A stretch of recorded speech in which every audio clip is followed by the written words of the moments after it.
জ্ঞান, বিদ্যা এবং প্রজ্ঞার দেবীর বন্দনায় উদযাপিত হচ্ছে সরস্বতী পূজা। বিনা পানির আরাধনায় ঢাকা বিশ্ববিদ্যালয়ের জগন্নাথ হল সহ দেশের বিভিন্ন শিক্ষা প্রতিষ্ঠানে দেবী অর্চনা করছেন পূজারী ও ভক্তরা।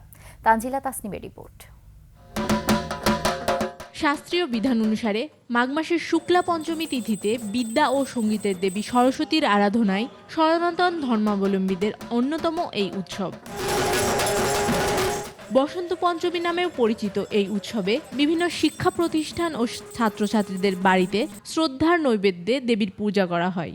ভক্তদের ভেতর থেকে অজ্ঞানতার আধার দূর করে শুক্লবর্ণা দেবীর বন্দনায় ঢাকা বিশ্ববিদ্যালয়ের জগন্নাথ হলের মাঠে আয়োজন করা হয় এশিয়ার সবচেয়ে বড় সরস্বতী পূজার। এখানে ধর্ম, বর্ণ, গোত্র নির্বিশেষে আমরা সবাই এক জায়গায় হয়েছি। আমরা আমাদের উৎসব পালন করছি। এখানের ভিড়ই আসলে বলে দেয় যে বাংলাদেশে সংখ্যালঘুরা নিরাপদ আছে কি নেই। বিশ্ববিদ্যালয়ের ৭০টি ডিপার্টমেন্টে আলাদা আলাদা মণ্ডপে বর্ণিল পূজার আয়োজনে মাঠ জুড়ে তৈরি হয় উৎসবের আমেজ। বিভিন্ন ধর্মের সহাবস্থানের কথাই বেশি দেখেছি, তো এটাই হচ্ছে আমাদের মূল উপজীব্য।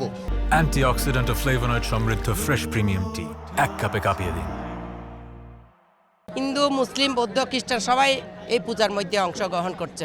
জুলাই গণ অভ্যুত্থানের পর সংখ্যালঘু সম্প্রদায়ের নিরাপত্তাহীনতার বিষয় উঠে আসলেও সরস্বতী পূজার আয়োজনে বরাবরের মতন ছিল সম্প্রীতির মেলবন্ধন। প্রতিটা ধর্মের যে সংস্কৃতিগুলো সেটাকে আরো মহাসমারোহে আরো বেশি করে সেলিব্রেট করাটা আমাদের এনকারেজ করা উচিত।